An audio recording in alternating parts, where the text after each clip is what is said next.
Mais uma vez aqui nas ondas da pesquisa, diretamente do Laboratório de Tecnologia do Pescado, com a minha amiga Marileide Alves, no campus de Bragança. Aí eu te pergunto, o que fazer da carapaça do caranguejo? Aquele monte de ossos que fica depois que você degusta. O que fazer? Bom, Dani, a gente, desde que houve o embargo à atividade de catação, de extração de carne do caranguejo, nós pensamos alternativas e trazemos essas preocupações para dentro do laboratório de tecnologia. Por quê? A cadeia do caranguejo, ela é uma cadeia complexa do ponto de vista da sustentabilidade.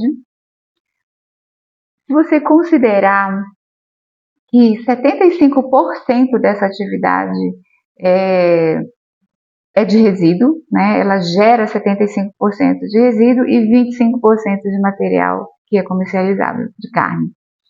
Então, a geração de resíduo é 3 vezes o que você obtém para comercialização.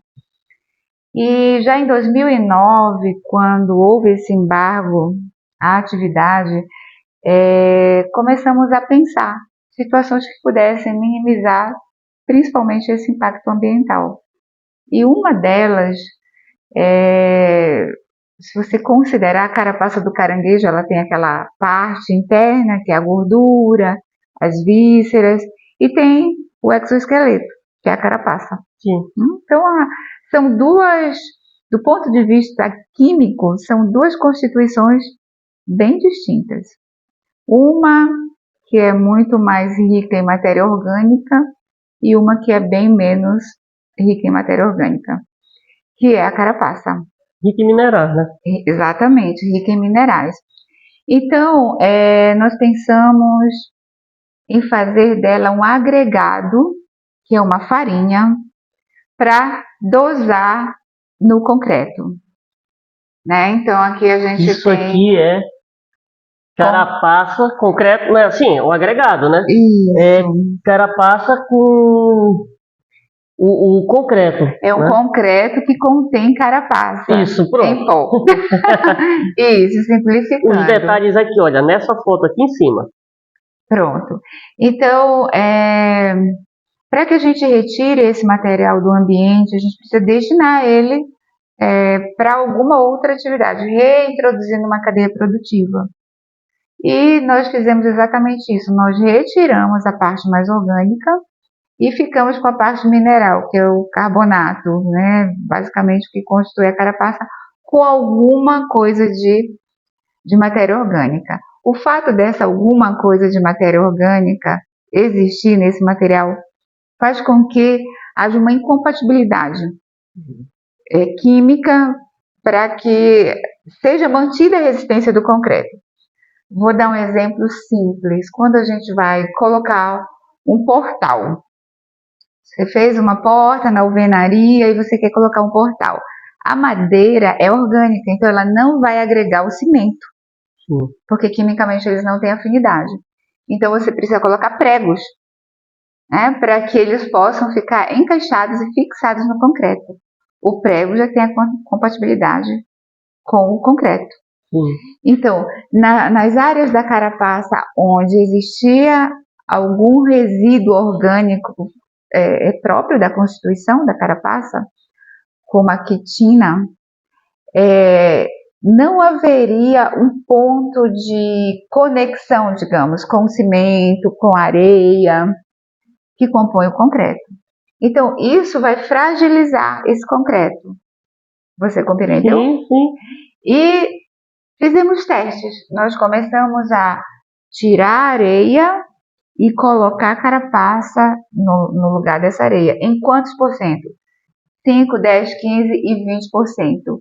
E um deles, que era o corpo de prova referência, não havia nada de pó de carapaça.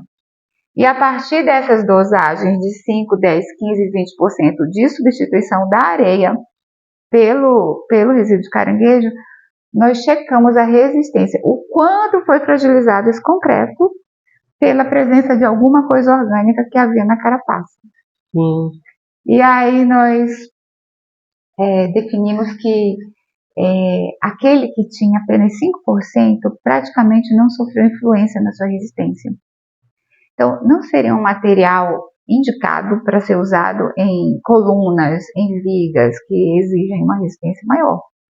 Mas pode ser usado em pré-moldados. Até 20% em pisogramas, placas, bancos. Banquinho da praça. Banquinho da praça. Banquinho do teu jardim. Exatamente. Aqueles blocos também que faz o caminho. Exatamente. Do portão à porta. Isso. Eu posso usar. Pode usar 20%, porque não é algo que exige uma grande resistência. Mesmo ficando comprometido em certo nível a resistência daquele concreto que recebeu 20% de carapaça, mas você não teria nesse contexto aí uma necessidade de manter essa resistência. E seria uma alternativa de retirar esse material do ambiente e também trazer uma alternativa de atividade econômica para a comunidade. Porque se você implementasse um projeto onde a comunidade poderia fazer pré-moldados, ela poderia utilizar para a retirada do material do ambiente a carapaça no seu concreto, ia fazer um mourão, por exemplo, o banquinho da praça, né? Eles, ao mesmo tempo que retirariam do ambiente, teriam um ofício novo, que não o da exploração direta do caranguejo. E também reduziria o custo com areia. Exato, né? Exatamente. E você pensa assim, é mais barato comprar areia ou botar carapaça? Aí, se fosse empate, ainda a carapaça ganharia. Por quê? Porque você retira do ambiente um problema. Então, até um pouquinho mais caro, se colocar a carapaça fosse um pouquinho mais caro, ainda assim seria desejável. Seria mais lucrativo. Do ponto de vista, exatamente, ambiental. Porque quando você deposita essa carapaça no ambiente, chove, enche de água, ali é um criadouro de mosquito, ali tem resíduo de matéria orgânica, aquilo ali pode atrair ratos, baratas, e são animais que são vetores, né? São insetos que são vetores de doenças, leptospirose, graves inclusive, hepatite, dengue, zika, chikungunya, já tive as três. Exatamente, leishmaniose. Não, graças a Deus não. Mas o vetor é um mosquito que adora matéria orgânica. Então, e ele ferra você de dia, assim como o mosquito da dengue. E expõe, né, toda uma comunidade a esse tipo de doença. Então, é importantíssimo, a questão do custo-benefício deve ser avaliada. Às vezes não é preço, é o valor que isso tem, o valor de retirar do ambiente essas carapaças e trazer uma alternativa. O que é feito hoje? Se tenta queimar no fundo do quintal. Aí você fica pensando, queimar algo que não é madeira, que não é orgânico, é uma ideia infeliz. Né? Fica aquela fumaça que incomoda, queima lentamente. E ainda não se foi feita uma análise da toxicidade dessa fumaça também, né? Exatamente. E fica lá no quintal, e fica lá na beira do rio, fica dentro do saco, né? Pra que... Pior ainda que se joga no rio, né? Se joga no rio. O saco plástico. Sim. Pois é, exatamente. Isso aí é mais angustiante. Com certeza. E promove o assoreamento, né? Porque você tem um professor aqui na UFPA que ele já tentou fazer uma leitura, né, desse subsolo com uma ferramenta que ele dispõe para saber qual é a dimensão dessas camadas de resíduos depositadas nos locais de descarte. Bem interessante. Vou procurar ele depois para para ver esse resultado. Isso, mas só falando a respeito da outra parte, né, do resíduo de caranguejo, que aqui temos a carapaça. A outra parte, que é constituída de gordura, víscera, não tem uma constituição química que dê para colocar no concreto. Então a gente vai pensar outra alternativa para ela, que seria transformar esse carbono, que constitui a proteína, né, a gordura, em metano, CH4, em biogás. Exatamente. Já foi feito, já foi feito. Foi no TCC, houve a tentativa de se fazer para uma tese, mas nós esbarramos na dificuldade de análise. Não tínhamos aqui no Pará, inclusive, um laboratório que pudesse fazer a análise desses gases para a gente, da forma como conseguiríamos extrair do nosso sistema de produção de biogás, de biodigestão. Então, quando a gente esbarrou nessa dificuldade, não seguimos em frente. Tá só esperando, viu? Você que está interessado, procurar a Marileide, está aqui embaixo o e-mail dela, né, para a gente continuar aí, de repente, com essa tese. Sim. A gente, eu me incluo, né, porque eu estou dizendo, ei, olha, gente, a gente faz isso aqui, né, aqui no Pará, mas temos algumas limitações. Eu digo a gente porque eu me incluo, né? Sim. Então, a gente está aceitando parcerias. Exatamente, é porque o biogás, a biomassa, né, que passa pela biodigestão, para a formação do biogás, o que se trabalha muito é o vegetal, né, o esterco bovino, suíno, mas material como resíduo de caranguejo, resíduo de peixes, ainda, por ser uma matéria muito complexa, ainda não temos muito material de pesquisa sobre a conversão desses resíduos em biogás. Sim. E até mesmo no vídeo passado, né, mostrou já bem ousado aquele teu trabalho, que foi pegar o couro, a pele do peixe e transformar em couro para sapato. Sim, sim. Né? E de uma forma, digamos, menos agressiva, sem metal pesado. Sim. Né? Que o curtimento ele envolve cortentes com metal pesado e não é o caso do nosso processo. Da pele de peixe. Isso. Isso aqui. Bom, eu sei o que é, tá? Deixa ela falar. Isso aqui é um pó de carapaça de caranguejo, mas ele faz parte de um outro projeto que não dosar, né, como agregado ao concreto. É um projeto apoiado pela FAPESPA e ele visa mapear esse projeto, os resíduos disponíveis na nossa região que possam ser utilizados como insumo para alimentação animal. No caso, eu produzo a farinha aqui no laboratório e uma outra professora que trabalha com nutrição de organismos aquáticos, ela vai dosar esse material em uma ração e fazer testes de digestibilidade, de conversão alimentar para peixe, camarão em determinadas fases da vida.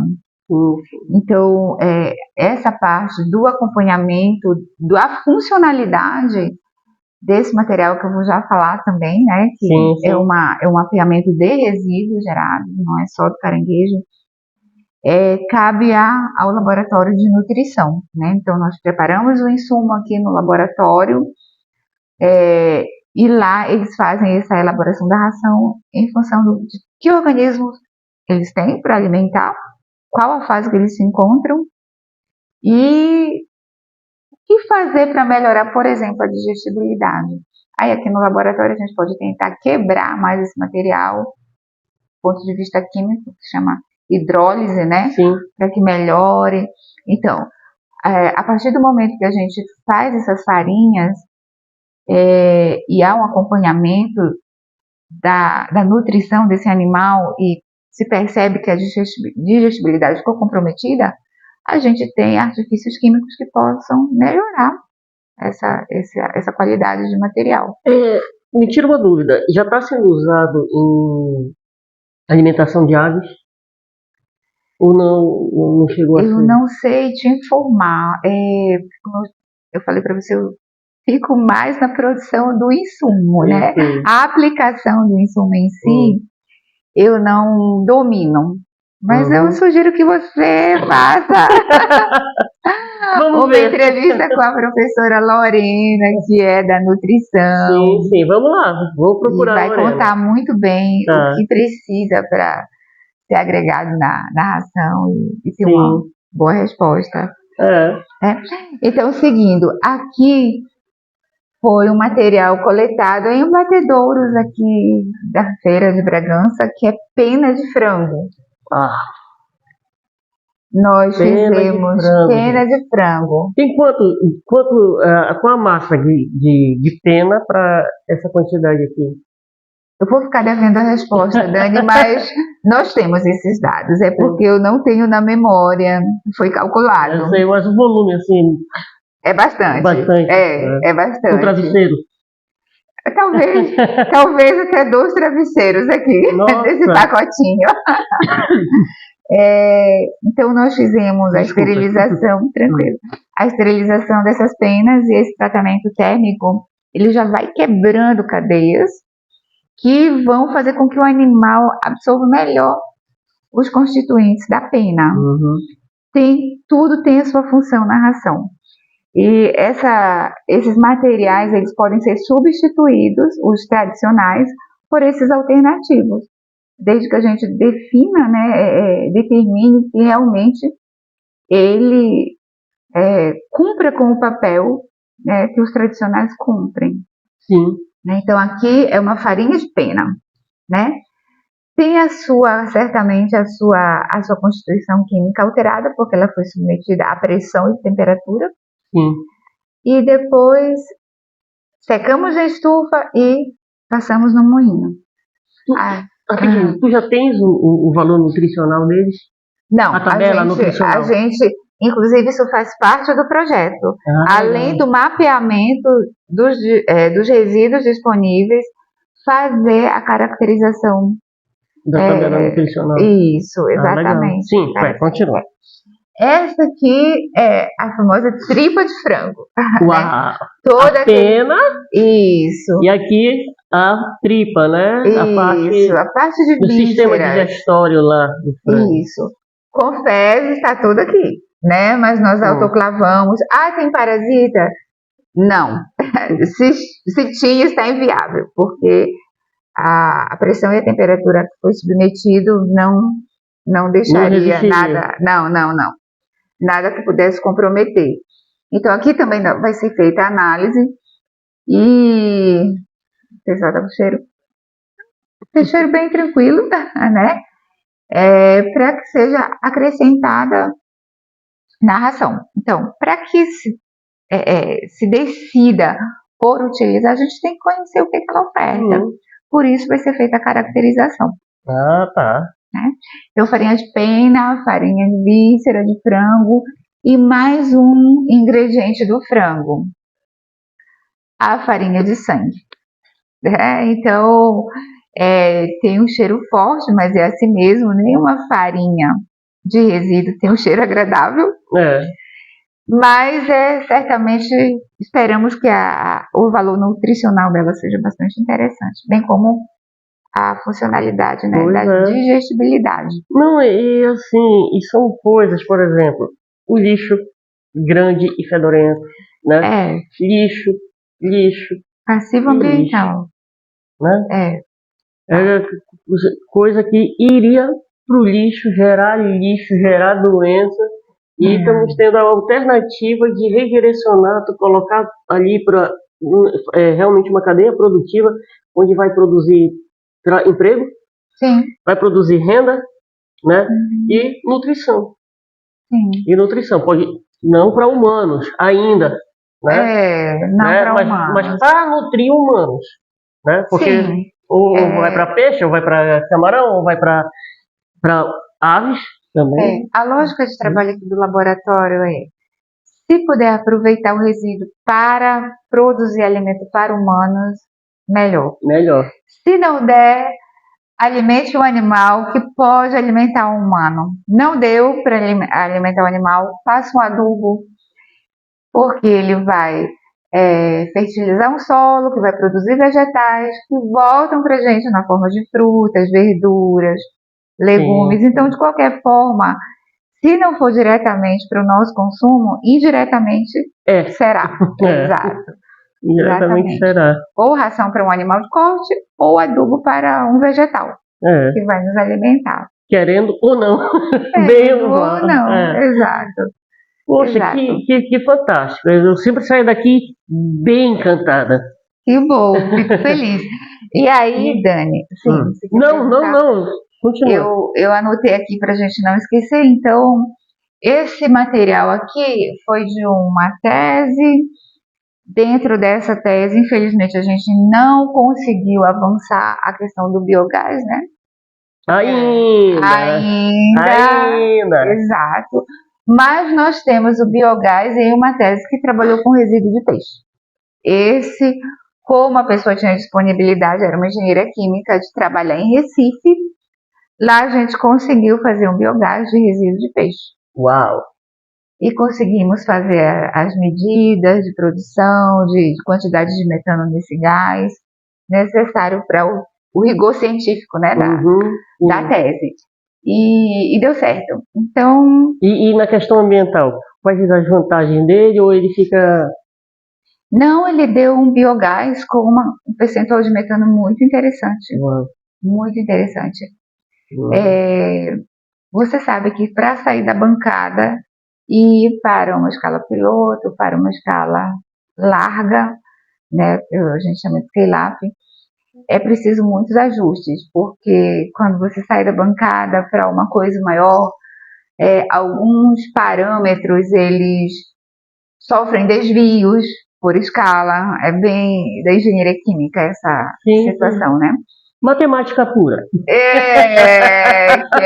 Exatamente, mas em bancada nós conseguimos, né? Então a gente não sabe quando a gente aumentar a escala de produção que tipo de limitação a gente vai encontrar.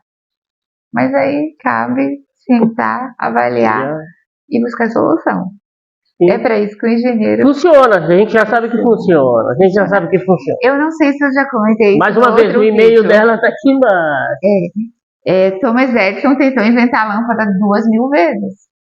Imagina se ele não tivesse insistido tanto, né? Pois é, se tivesse desistido na terceira. Exato. Então, pesquisa, melhoramento de pesquisa, é isso mesmo. Insistência. Bom, então, continuando aqui, esse material aqui, a partir dessa farinha, faremos também a farinha das vísceras, tá? Porque ainda não está pronta, é um projeto que está em pleno andamento. Eu acho que eu já posso mostrar aqui. Ansiosa para isso. Ansiosa. Aqui foi um material Deixa eu levar lá na frente, aqui, ó. Pronto. Aqui foi um material que acabou de sair da estufa. Ele vai virar farinha e ele vai ser analisado e vai ser pensado como e em que quantidade nós podemos utilizar como insumo para ração animal também. Essa aqui foi lavada e essa aqui não foi lavada. Aí qual é a diferença? A utilização de água e a não utilização de um insumo precioso que é a água. Então, em engenharia, quanto menos etapas de processo nós tivermos, mais viável será. Então, se eu posso utilizar sem muito rigor na lavagem, ótimo. Se ficar ruim em algum aspecto, quando nós compararmos com a que foi lavada, aí tudo bem, a gente pode usar a lavada. Aí se for muito parecido, se não houver uma diferença significativa, nós vamos usar nesse formato que eu acabei de mostrar. A quantos graus ela é? Aqui ela secou a 60 graus, no máximo, entre 50 e 60. É porque ficou um pouco queimadinho ali, né? Mas é porque é o resíduo da víscera também. Ah, tá. É matéria orgânica, né? Sim. Aquilo que eu estava falando para você, eu vou pegar um aqui. Então aqui você tem duas situações, você tem o inorgânico, né? E você tem o orgânico aqui dentro. Olha, os olhinhos ainda estão aqui, ó. Os olhinhos dele, ó. Isso. Então aqui você vai ter algo a mais que ali, naquela que está mais branquinha, a primeira farinha que eu mostrei, né? Isso vai ser, digamos, vai ter um significado para nutrição, para conservação, né? Isso a gente vai ver. Caso não seja tão impactante, nós usaremos sem lavar muito. Sim. O planeta agradece. O planeta agradece. Isso. Então, isso aqui faz parte do projeto de bioeconomia da FAPESPA. Então, Dani, eu também quero apresentar para você um outro projeto que temos com resíduo de caranguejo. Como eu falei para você, é uma cadeia difícil de achar um ponto onde ela possa ser considerada sustentável, né? E a gente está sempre aí investindo em situações que possam trazer alternativas para essa cadeia. E o mais recente que está sendo implementado esse mês agora é um projeto que temos em parceria com o Instituto de Desenvolvimento Sustentável Mamirauá. O Mamirauá, na verdade, ele faz uma interlocução entre uma fundação americana, Fundação Muri, e pesquisadores da Amazônia, que essa fundação tem um foco especial para a região amazônica. É uma fundação americana que está fomentando projetos aqui na região amazônica e ela quer apoiar projetos de conservação ambiental, de produção científica e principalmente projetos sociais. Então, eu faço parte de uma rede de pesquisadores chamada Repucapa, que é a rede do caranguejo do Pará. E nessa parceria é Amazonas e Pará, né? Isso, mais uma vez juntinho. Exatamente. E os americanos. Os americanos, sim. Não, falando nacional. Dentro do nosso território nacional. Isso. Então, só vou ler aqui o título do projeto. Todo título de projeto é grande, por isso ela tem que ler. Exatamente. Como eu falei há pouco, ele vai ser implementado agora. Sim. Título da proposta, né, que foi aprovada: Tecnologia social no cultivo de hortaliças de ciclo curto em sistemas orgânicos, com aproveitamento de resíduos de caranguejo no estado. No que consiste esse projeto? Tem outros professores envolvidos, mas eu fiquei com essa parte de resíduo. Outro professor está envolvido com a questão higiênico-sanitária da cadeia e não menos importante. Então, tecnologia social no cultivo de hortaliças, aproveitando esse resíduo de caranguejo. A proposta é nós fazermos um adubo e aí a gente pensa em fazer uma grande compostagem, digamos assim, né, onde fique a carapaça e a víscera em uma biomassa, vamos chamar assim, que possa ser transformada para que a planta absorva os nutrientes ofertados. Aí já entra o cálcio, que vai dar uma corrigida no pH do solo, que é fundamental para que a planta absorva os seus nutrientes, né? Isso dá uma aula de química, né? Chama troca catiônica. Para que eu pegue um cátion do meio, planta, preciso devolver para o meio outro cátion. E a acidez ela é conferida em quantidade de cátion. Se o solo tem muito cátion, ele não quer receber mais cátion. Sim. Né? Então eu preciso fazer uma troca de cátions. Eu preciso, para pegar o que está no solo que me serve, se fosse uma planta, eu precisaria fazer uma compensação. Dou um e pego o outro. Né? Sim. E quando eu entrego cátions e o solo já está cheio de cátions, está muito ácido, ele não quer. E aí a planta fica sem poder pegar o seu nutriente porque o solo já não aceita a troca catiônica. Sim. E aí o carbonato de cálcio contido na carapaça, ele vai promover uma redução de acidez e vai permitir a planta fazer de forma mais efetiva as trocas catiônicas e pegar para ela o nutriente que ela precisa. E tem outros nutrientes que são importantes, né, dentro dessa biomassa aí carapaça misturada com as vísceras, que servirão de nutrientes para a planta. E nós queremos ensinar os comunitários a fazer esse adubo e a utilizar esse adubo em culturas de ciclo curto, como cheiro verde, jambu, alface, couve. E quem está financiando esse projeto aí com essa intermediação do Instituto Mamirauá é essa fundação americana. Então, ainda não tenho resultados, o projeto dura 3 anos. Mas você querendo voltar daqui a 3 anos? Volto! Para a gente contar o que aconteceu. Esperamos que a comunidade... Não só volto, como de repente eu posso até ir à comunidade e fazer um vídeo. Olha, tá acontecendo aqui. Isso, em loco, exatamente. Em loco. Vamos fazer essas unidades demonstrativas educativas, né? Uhum.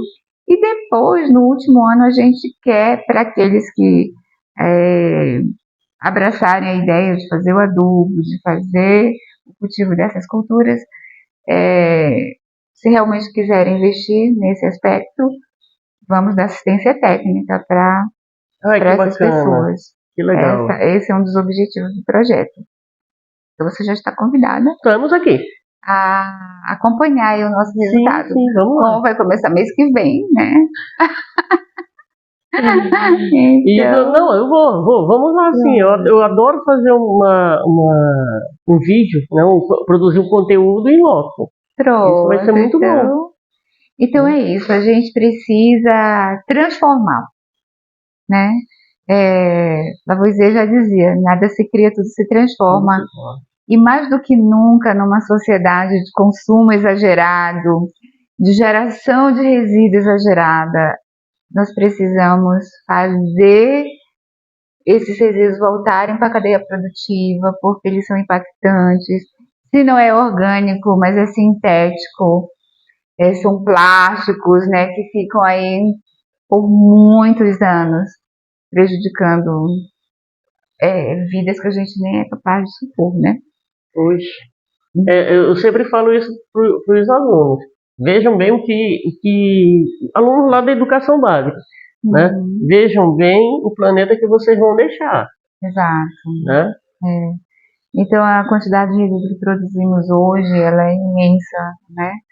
Eu lembro muito da minha mãe quando ia à feira, ela tinha uma sacola, e dentro dessa sacola ela saía fazendo as compras e tudo era colocado ali naquela única sacola.